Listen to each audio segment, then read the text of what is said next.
Welcome back, my horde. So, I have Chris here. Jay's having a smoke. I just wanted to look at Chris and be like, so, how have you been tonight? With It's been okay. with this discussion of D&D, and you've been randomly quiet. Haven't had anything to input. You guys are having fun talking about it. And I don't know. I think you have lots of input. You just, I really don't. well, maybe you should focus on inputs. I don't have anything to input. I've got nothing to say. I don't know, man. You don't want to be an output. Hmm. I'm using, input output as the joke Yep. here. Good. Just someone need to understand that. No, I've always wanted to make characters that were I still don't mind having a challenge here or there, but I don't want to have a battle where I'm walking out of it freaking almost dead and going, why? Yeah. And then turning around a corner and finding a giant spider going, no. Yep. That's one of the freaking worst things. I don't. Also, I understand that some people are like, well, I don't like when you walk into a room and you're just like, la la la la, step step step, everything's dead now, ha. But it has to be that kind of balance. Yep. But I always thought it'd be kind of cool to have this legendary weapon, which is had interesting abilities that you could just cast off. Mm-hmm. But I think that's the other problem, honestly, is the fact that the two examples in my head that I can think of is the first one is that the GM's guide doesn't seem to have a lot of spells for your armor and stuff like that. It kind of just has what it has and it just stops. Yep. There's not a lot of extra things, and not just that, but some of them what was it? Lightning does 1d8. Yeah. Your sword does 1d8. Let's go with the long sword. And you'd get Unless you go with the burst, which is 1d10 on a crit. On a crit, but that's not a crit. Yeah. But then you also have the concept that you do 2d8 damage. You're level 20, do 2d8 damage, plus 7. Yeah. What the frick? That sucks. Yeah. But by the to time you're kill... level 20, you've already found different magical items and shit, right? Yeah, but none of those magic items are going to make you do more damage. I'm going with the concept you have a plus 5 lightning longsword. Yeah. So that's 5 extra damage, plus, let's go with the extreme. Let's go extreme. That you have 5, so you do 10 damage, plus 2d8. Yeah. That's not a lot of damage. No. And That's then a total of 26 max. And then you're going with the concept that you have a creature who, going with a standard fighter, just going with that, with no other benefits, he has 200 health. Yeah. With no con, he has 200 health. Yeah. Now, with con, going back to having a 5, for example, in it. Yeah, by the time you're level 20. Yeah. He would have, what is it, 300? Yeah. A 5 would give you another 100 at level 20. So he has 300 health. Yeah. You're doing 25 damage to him every time you hit. Yep. So... It's going to take you, 12 rounds? Yeah. At max damage. And then you get a sorcerer who can do, a lightning bolt that does, 66 damage. Or a fireball, which does even more. But it's oh, great.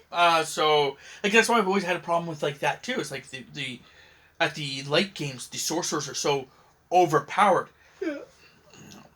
Which is why I normally, want to go with, some kind of cool magical weapon or whatever.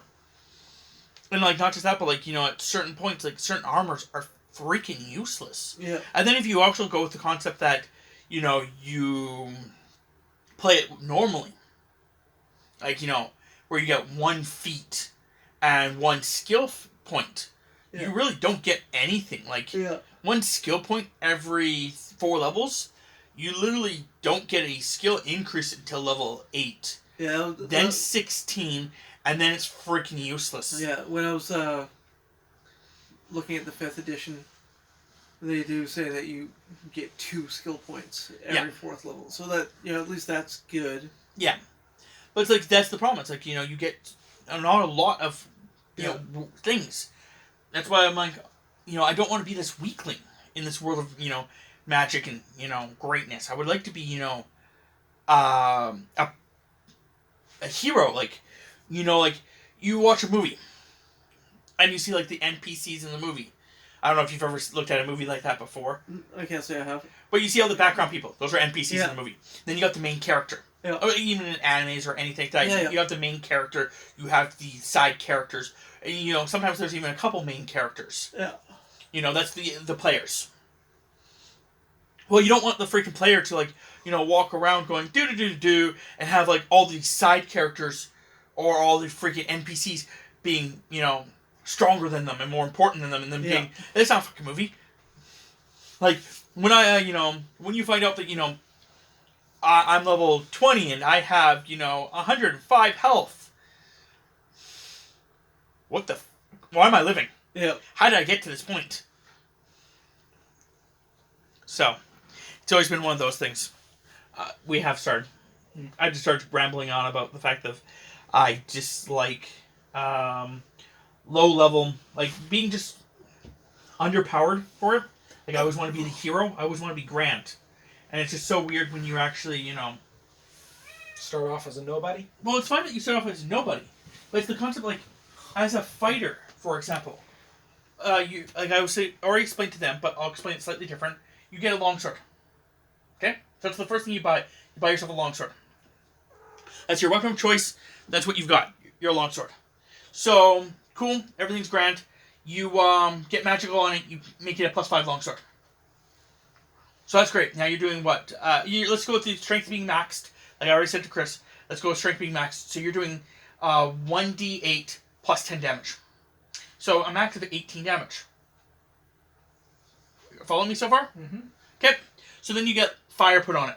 I said lightning earlier, but fire. So now you're doing another d8. D6. Okay. I thought it was a d8, but still. Now you're doing 24 damage. Max. Mm-hmm. Okay. Now you're a level 20 character. So you're doing 25 damage. The enemy that you're facing has 300 health. Why is my sword so shit? And then the mage goes, don't worry, I got this. And that's 66 damage.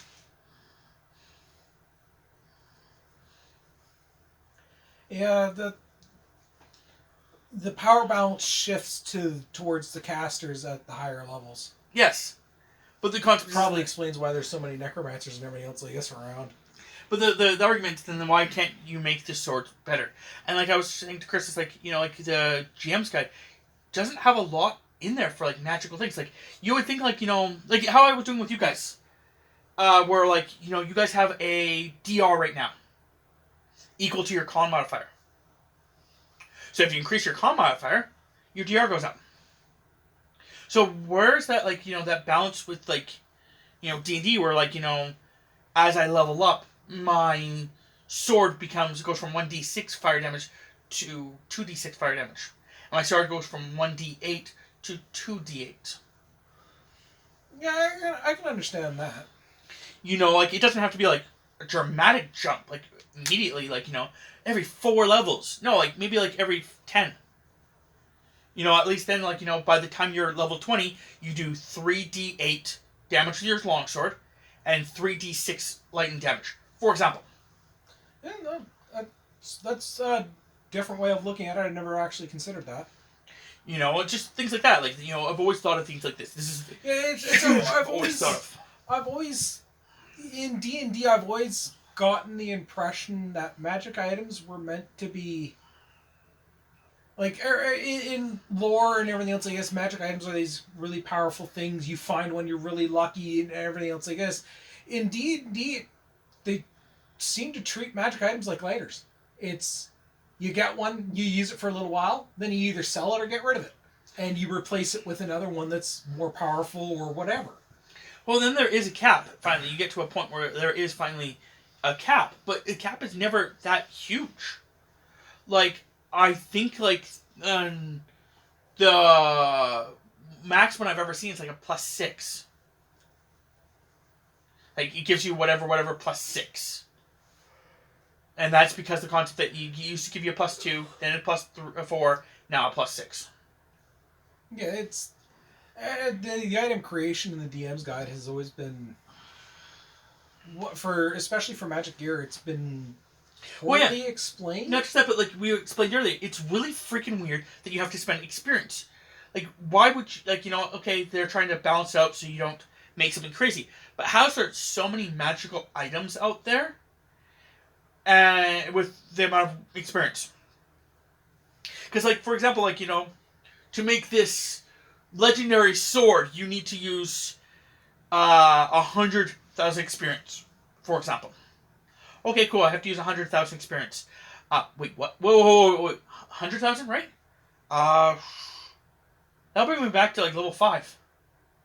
Yeah, and there's always the whole thing of, oh, well, you shouldn't de-level because of it, but you can technically de-level because of it. And so it's... Yeah. I understand where you're coming from, which is why usually in item creation, I just generally ignore the XP cost entirely, because... But then you also... The reason for it... I understand the reason for it, because then you start having people who will literally do what me and Tammy did, but more extreme. When we played our Paladin and our Favorite Soul with Chris GMing, I literally made myself armor for, like, 1/10 the cost. And it was masterwork. Yeah. Because you had the skill to do it. Yeah. But if I had, gone with the making it magical afterwards, I could literally just make myself magical armor from scratch. And then, like, become so fucking powerful at level 1. Provided you had spells in your repertoire that you actually needed for the enchantments. Yes. But, you could always get a scroll. Mm-hmm. Use the scroll. Shit like that. Or you could just slowly put things onto your thing. Like, for example, you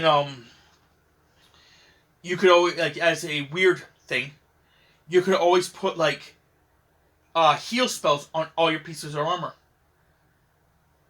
That literally, they're not permanent, because they can't be permanent, because you don't have permanency yet. But what you can do is whenever you actually need to, like, cast a spell, you burn it. So, in other words, my longsword has 1d8 heal, my shield has 1d8 heal, my armor has 1d8 heal, my helmet has 1d8 heal, my boots have 1d8 heal, and just go heal. Here's a perfect example. Okay, you got a paladin. You can cast divine spells. Yep. Okay, so you take Scribe Scroll. Oh, you got this tower shield you use, and you got your sword. Why can't you write the scroll, the cure on the back of your shield? For scribe it there. So, you don't have to pull out a scroll to be able to use it. No, it's on the There's back actually of a your shield for that. There's actually a shield for that.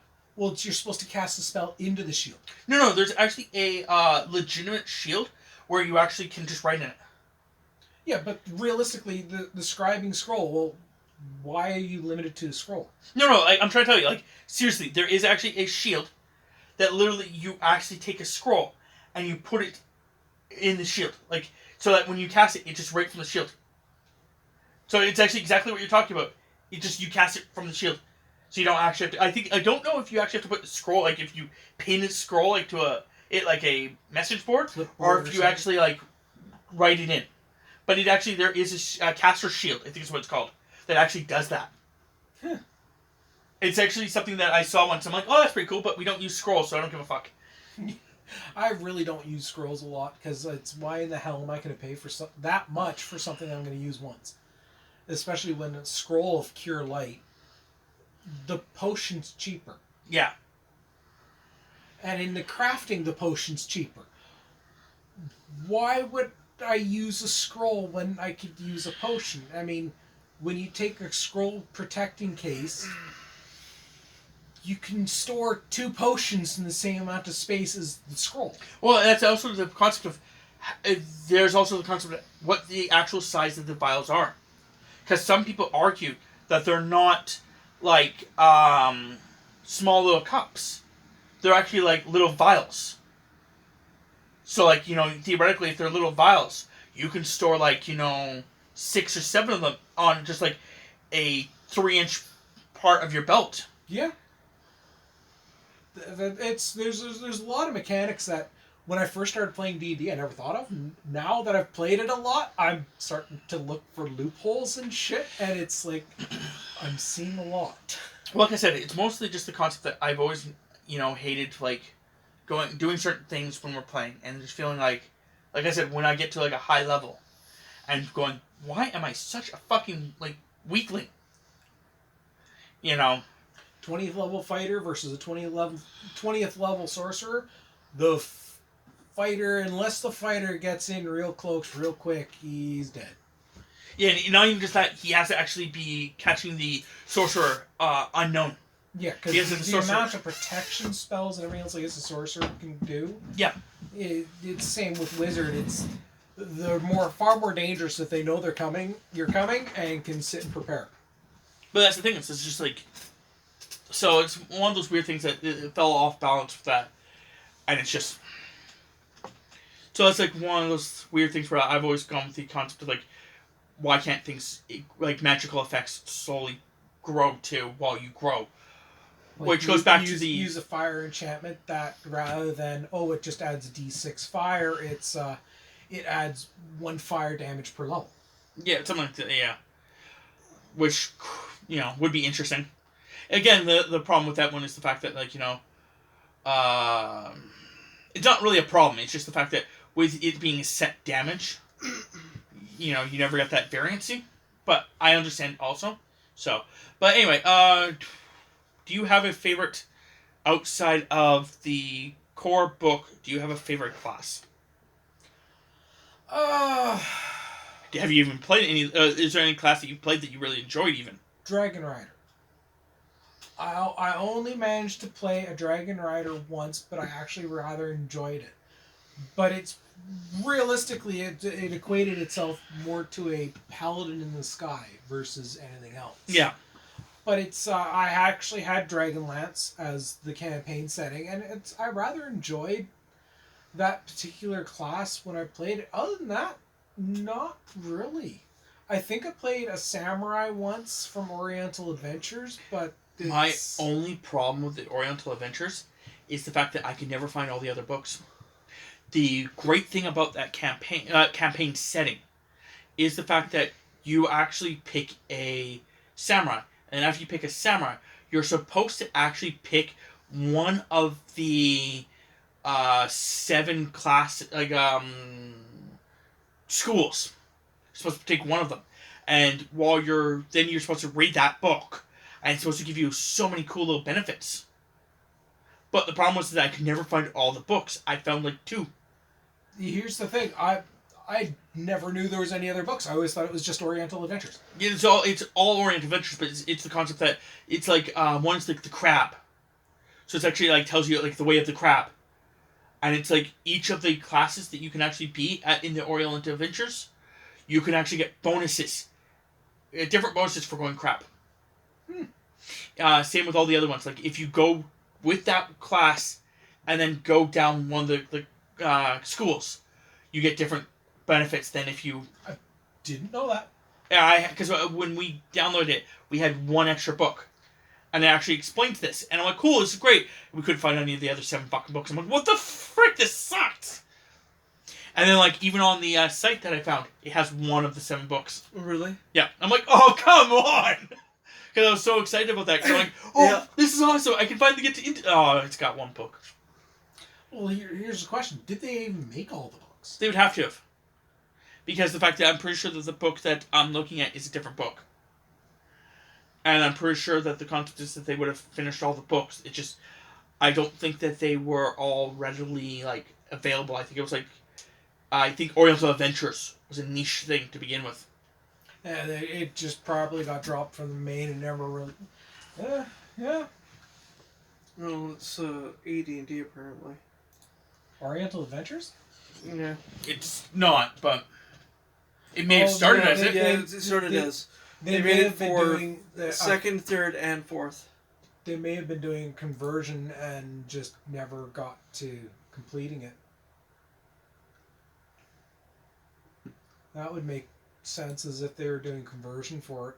No, again, like the book I had seen, like here's the core book, because I'm looking at the site. There's the core book. Yeah, it's the one I've got. And then it actually goes into like a completely different book altogether. Which is not even... But it actually... I have... Like, so this one doesn't have it. But I have one of the actual books. I have like...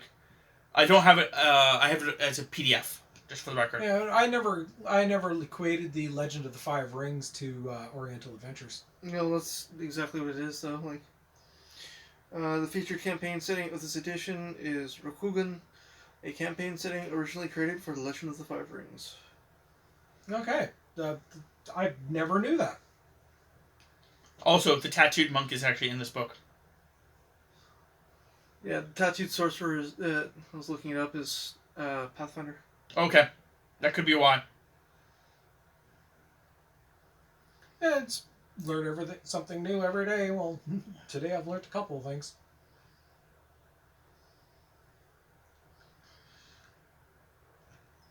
It's also really weird that there's one of the classes in that book. You actually have to take like a thing that you'll never do.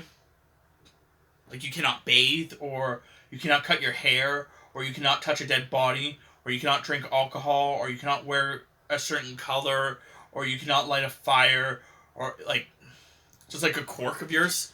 Yeah. Gives character. Yeah, but it's like what happens if you accidentally do that. I think you lose all your powers for like 48 hours or something like that. So you can't cast any of your spells or anything like that for 48 hours. That could be tricky. But no, mine was always been ninja. Well, here's the thing. Because you're ninja. I was looking up the ninja because the only ninja I knew of was in the Oriental Adventures. Yeah. And they're two completely different classes. They are. It's actually kind of funny. When I was looking through just books all in general, there's actually two different types of swashbucklers in 3.5 from what I actually remember seeing. There's two separate ones, and they both have pros and cons.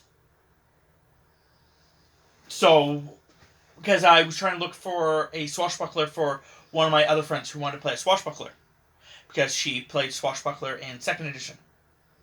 So she wanted to play a swashbuckler in 3rd. So I was trying to find it, and I finally found it. I'm like, yeah, there's two of them.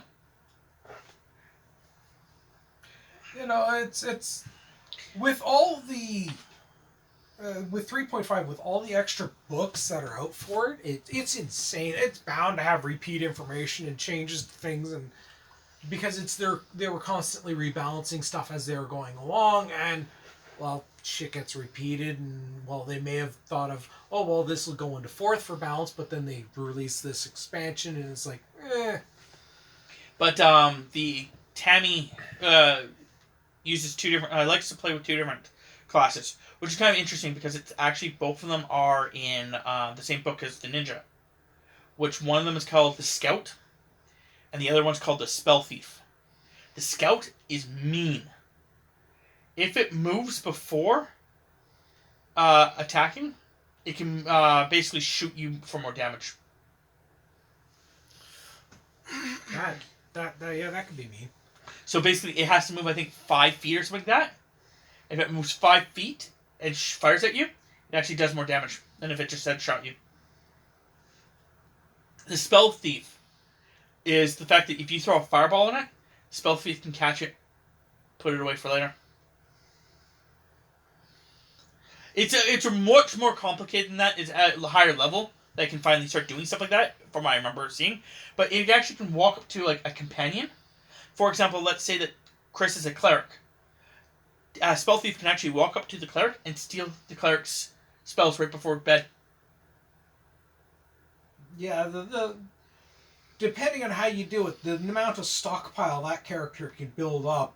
There's a certain amount, like it has a certain number. But the concept is that the next day, the cleric can have all of its healing spells, and the Spell Thief can have about, like for example, like 4 healing spells. Yeah, that could get OP pretty quick.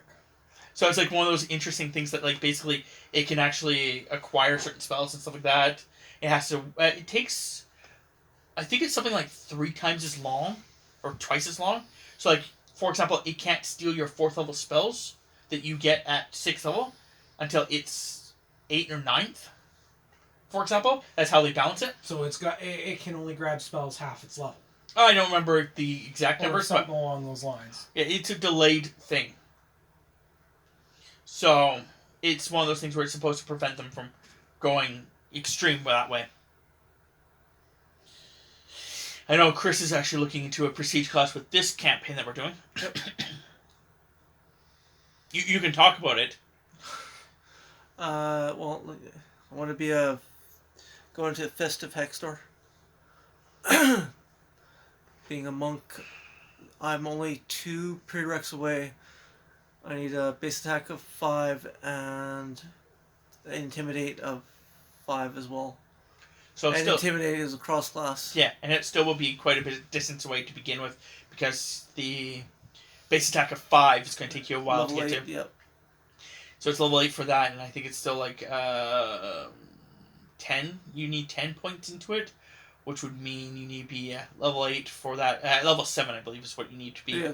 So once I turn level 8, so I guess when 9. I go into level 9, yeah, I can go into it. Yeah. Which is roughly around where most prestige classes kick off. Some a little bit sooner, but yeah.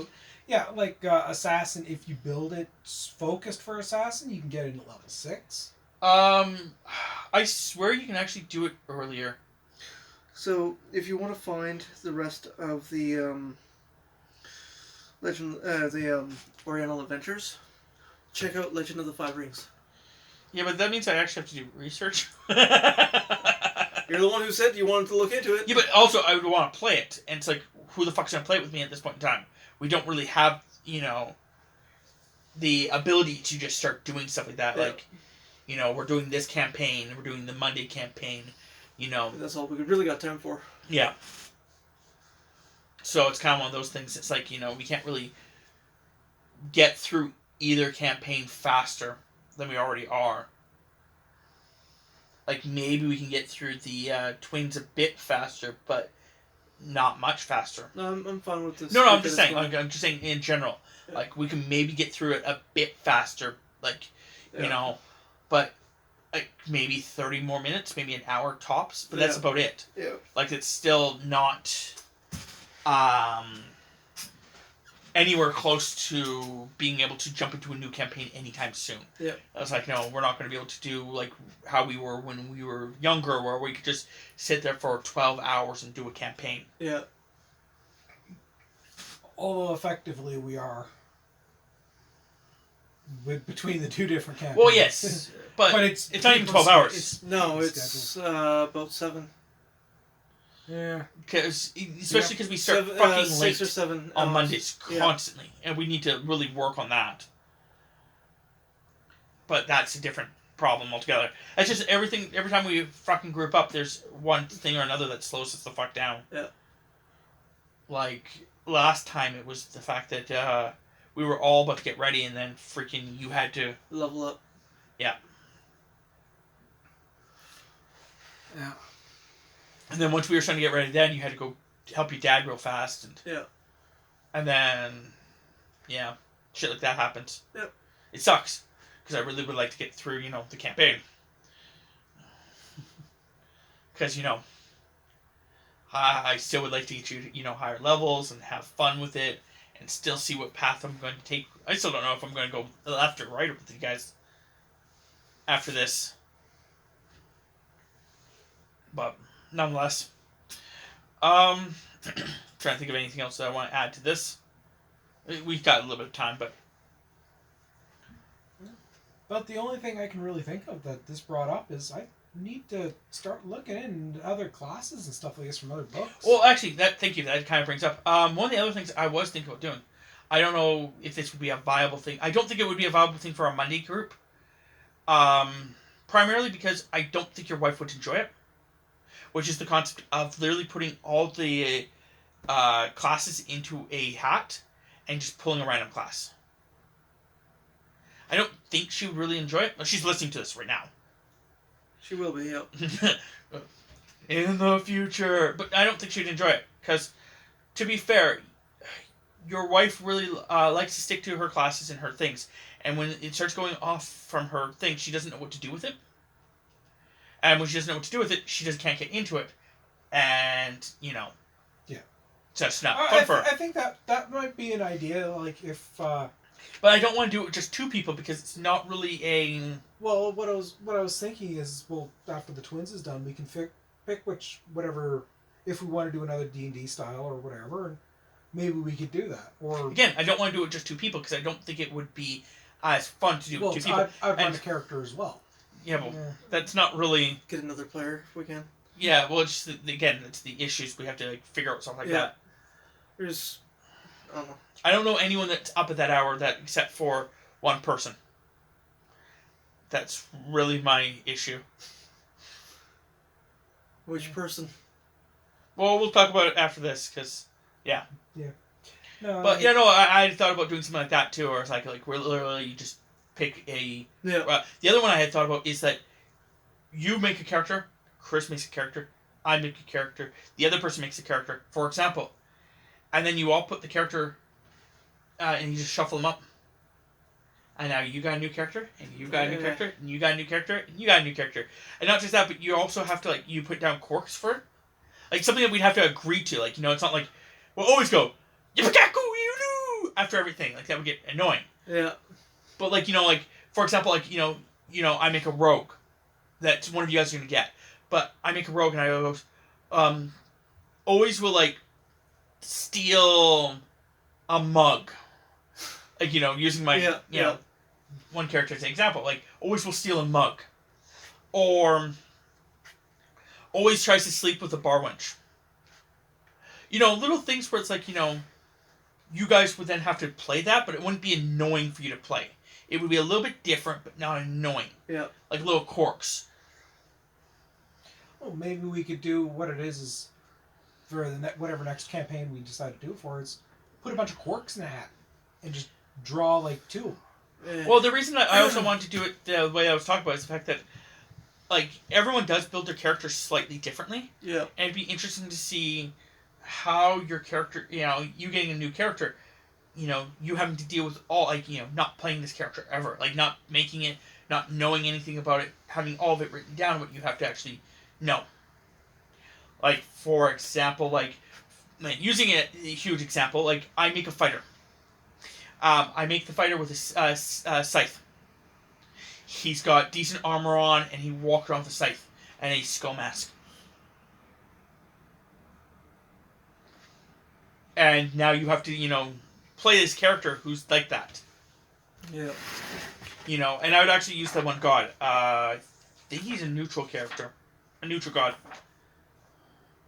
Oh, he's neutral evil. Okay. Which one? Nirel? Okay, that's who I thought it was going to be. That is actually his favorite weapon. Yeah. But, something like that. Where you actually make these things and you have to actually, play them. Because, you guys may, choose one route where I choose a different route. Mm-hmm. Yeah, that could definitely be interesting. It was just the variant of, trying to actually, shake us up, get us out yeah, of the ruts. seeing, But the concept is, I could play anything. Yeah. It's, again, going with the concept of throwing all the classes into a hat. Well, I have no fucking problem playing any one of those classes. Yep. Like I said, I have no, I've done it all. At least, if it wasn't with people, it's been by myself. Mm-hmm. So, we're going to end this one here. We will talk, and then, yeah. You guys will not hear us talk. So, until next time, my horde. Bye-bye.